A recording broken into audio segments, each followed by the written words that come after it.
Saudi আরব ও পারমাণবিক শক্তিধর দেশ পাকিস্তানের মধ্যকার একটি প্রতিরক্ষা চুক্তিতে যুক্ত হতে প্রচেষ্টা চালিয়ে যাচ্ছে তুরস্ক।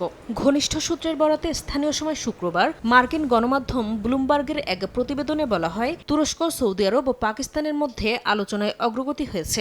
চুক্তি হওয়ার সম্ভাবনাও খুব বেশি। এই উদ্যোগ বাস্তবায়িত হলে উপসাগরীয় অঞ্চল এবং ইরান ঘিরে বাড়তে থাকা উত্তেজনার মধ্যে মধ্যপ্রাচ্যে একটি নতুন সামরিক জোট গড়ে উঠতে পারে বলে মনে করছেন রাজনীতি বিশ্লেষকরা। এদিকে আঙ্কারা ও রিয়াদের সঙ্গে ঘনিষ্ঠ হওয়ার পাশাপাশি ইসলামাবাদ সুদানের দিকেও ঝুঁকছে বলে ইঙ্গিত পাওয়া যাচ্ছে।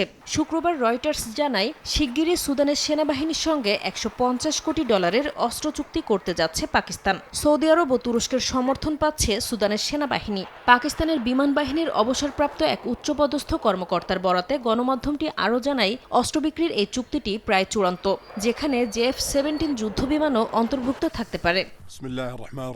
পাকিস্তান, তুরস্ক, সৌদি আরব ত্রিপক্ষীয় জোট হলে 3 মুসলিম দেশের আলাদা শক্তি এক ছাতার নিচে আসবে। মক্কা মদিনার মতো পবিত্র ভূমির পাশাপাশি তেল সমৃদ্ধ সৌদি আরব বিশ্বের একমাত্র দেশ হিসেবে G20 জোটে প্রতিনিধিত্ব করছে। পাকিস্তান মুসলিম বিশ্বের একমাত্র পারমাণবিক শক্তিধর রাষ্ট্র। আর এশিয়া ইউরোপের সংযোগস্থলে থাকা তুরস্কের রয়েছে ন্যাটোর দ্বিতীয় বৃহত্তম সেনাবাহিনী। এর ফলে তারা একে অপরকে সুবিধা দিতে পারবে।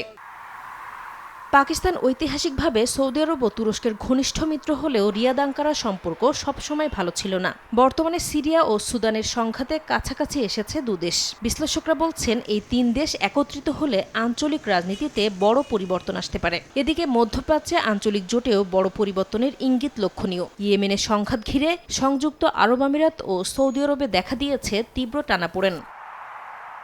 নাসরিন রুমি, সময় সংবাদ।